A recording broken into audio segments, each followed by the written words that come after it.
My name is Grace Kim, and I'm so excited to be introducing our hackathon submission.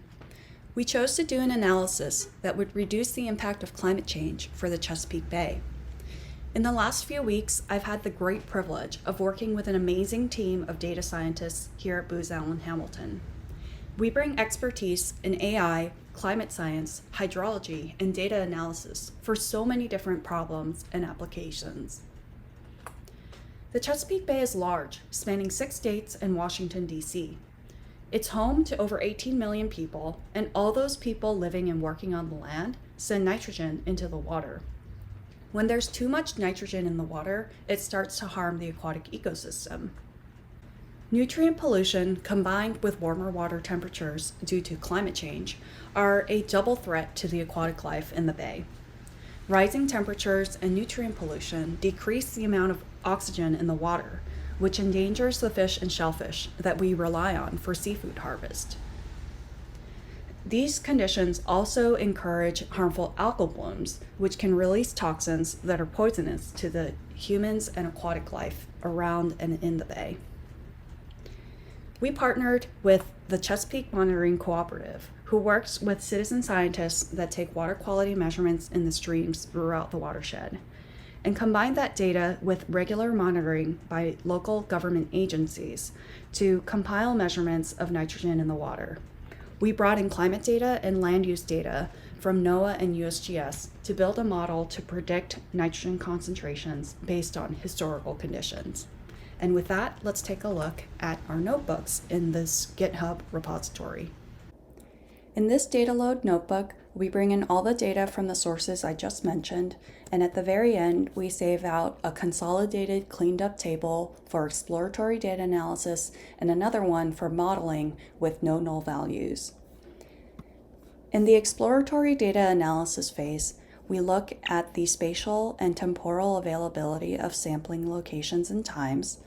We evaluate the data augmentation, and we look at the correlation between the different variables. In the modeling phase, we focus on different kinds of models. To create a baseline model, we used linear regression and followed the Spark pipeline of string indexing, one-hot encoding, vector assembling, and then applying the model. That led us to different type of model outputs. Down here in the model selection part, we have all models aggregated. A linear regression model with fairly bad outcome in RSME and R squared, a random forest that hit kind of like the top of performance metrics in underperforming GBT, and a similar well-performing XGBoost. We then shifted to an AutoML method to test many type of models.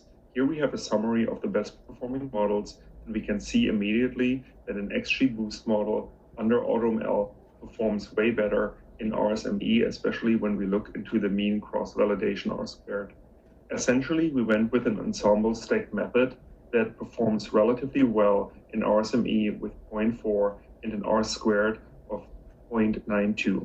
It appears a little over fitted when we're looking at the cross-validation data, but in testing, we are achieving an R squared of 9.1 and an RSME of 0.4. Our notebook demonstration shows how we built a model that uses all these variables to predict nitrogen concentration throughout the watershed.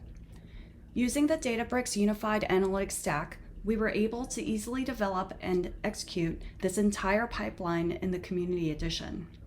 With AutoML, we tested 60 different models in about 1 to 2 hours and got a concise report of metrics for comparison. We extracted the feature from our best performing non-ensemble model and found that location and watershed code were the most important predictors for nitrogen. This is such an exciting finding because it means that communities across the watershed can mitigate the negative impacts of climate change through location and land use specific solutions.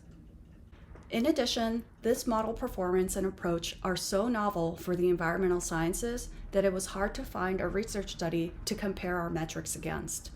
We're looking forward to sharing this insight with our community partners and building follow-on dashboards and tools to empower our citizen scientists.